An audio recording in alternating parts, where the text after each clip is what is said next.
I'm John Hanna for CDTV.net in New York, and we have Dirk Van Dyke, Chief Equity Strategist at Zacks.com, joining us from Dayton, Ohio. Hey, Dirk, how you doing? Hey, John, how's it going?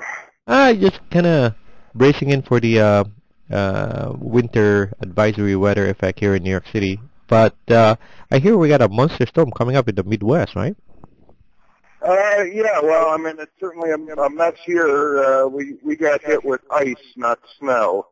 So every tree is covered with about almost an inch of ice, and I suspect there are probably going to be a couple of power lines down and stuff like that around here.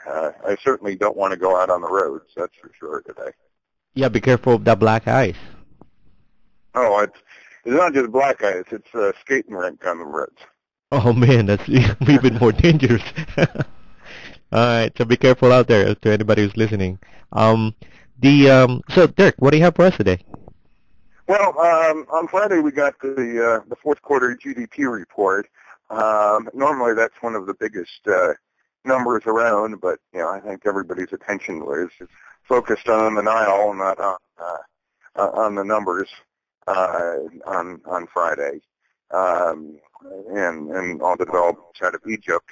It was kind of a bit of a mixed report. The absolute number came in at 3.2%. Well, that's up from 2.6% in the third quarter and 1.7% in the second quarter. It was a bit light of expectations, which were about 3.5%.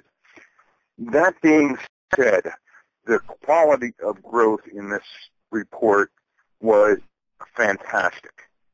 This was a really, really solid report when you look under the numbers and where the growth is coming from.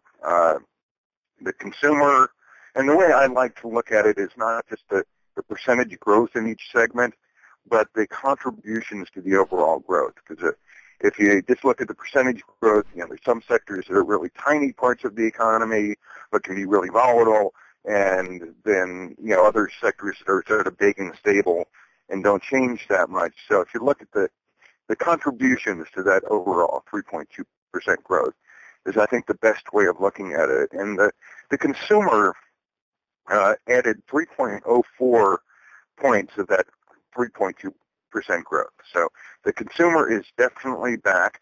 That's up from 1.67 points of growth in the third quarter and 1.54 points in the second quarter.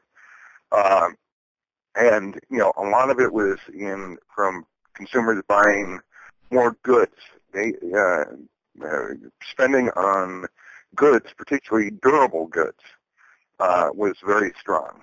It was 2.26 points to growth, up from 0.94 in the third quarter, of which durable goods, which is a relatively small portion of the overall economy, just really 9.11% of the overall economy, added 1.48 points to growth. So just that one little segment of the economy, 9% of the economy added almost half of the overall economic growth. Non-durable goods added 78 basis points, as did services. And non-durable goods are twice the size of durable goods, and services are twice the size of the non-durable goods.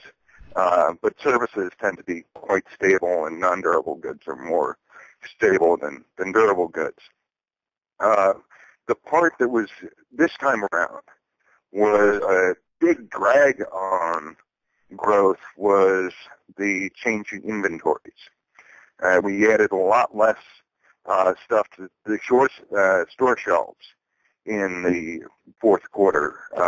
That actually subtracted 3.7 points from growth. So in other words, if we had the same pace of inventory accumulation that we did in the third quarter, in the fourth quarter, we would have been growing at close to 7%.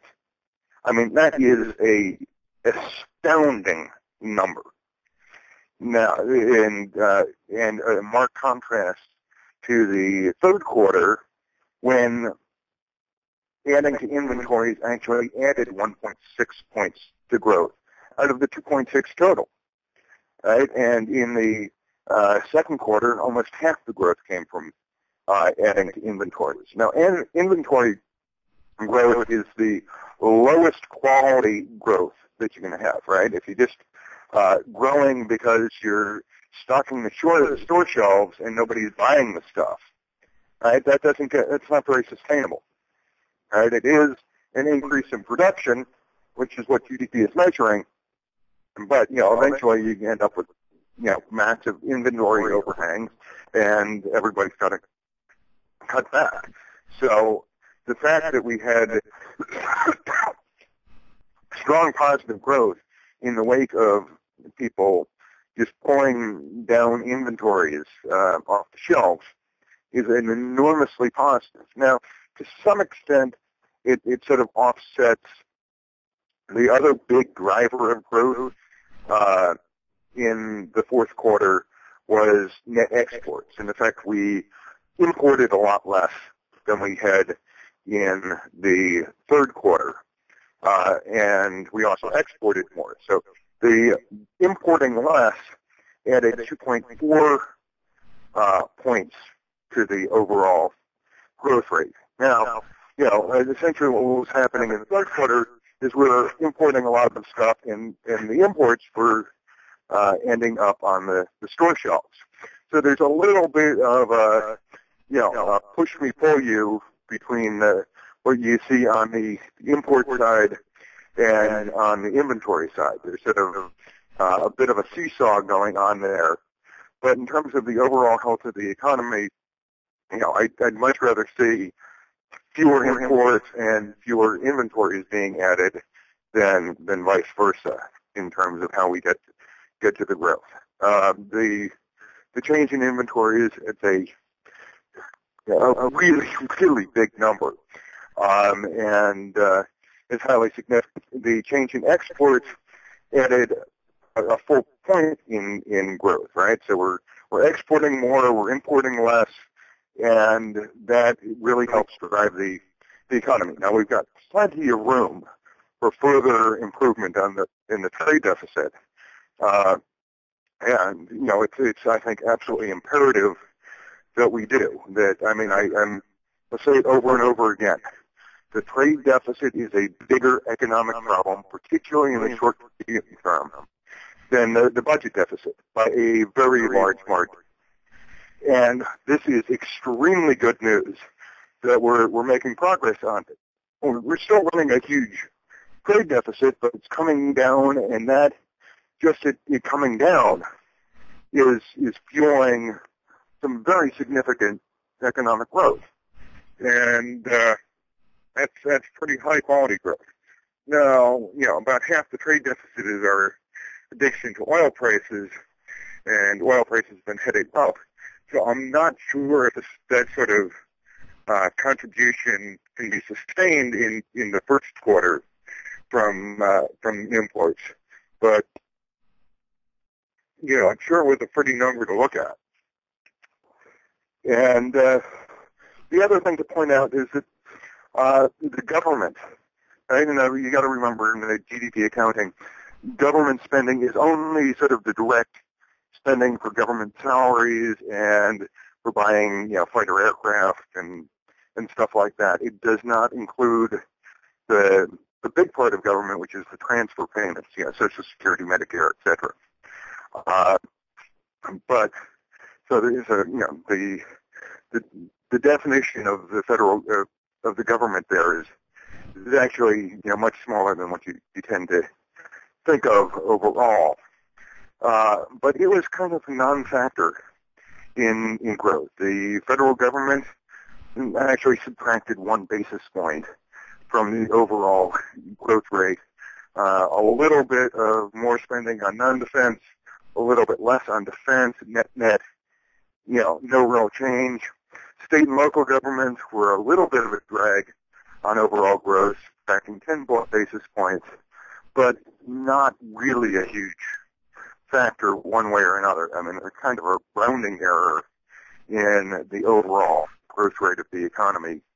Now, going forward, I'm expecting more of a drag from the state and local governments and possibly even a bit of a drag from the federal government as spending gets cut back, and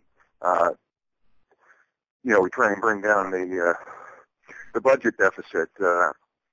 But so far in the fourth quarter, while it was a drag, it was a pretty minor drag overall. So net, what we're looking at is while the overall level of growth was a little bit disappointing relative to what people had been looking for, the internal numbers in this GDP report were really, really strong. And it also points to being pretty sustainable. So I'm pretty optimistic about the implications for the first quarter in what I saw in the fourth quarter report. Now, this is just the first look, and the numbers, have a tendency to be revised, sometimes fairly significantly when more of the information comes along. But based on the first look and the quality of numbers, I was very, very pleased with this report. That's Dirk Dijk, Chief Equity Strategist at Zacks.com, joining us from Dayton, Ohio. And I'm John Hanna for CDTV.net in New York.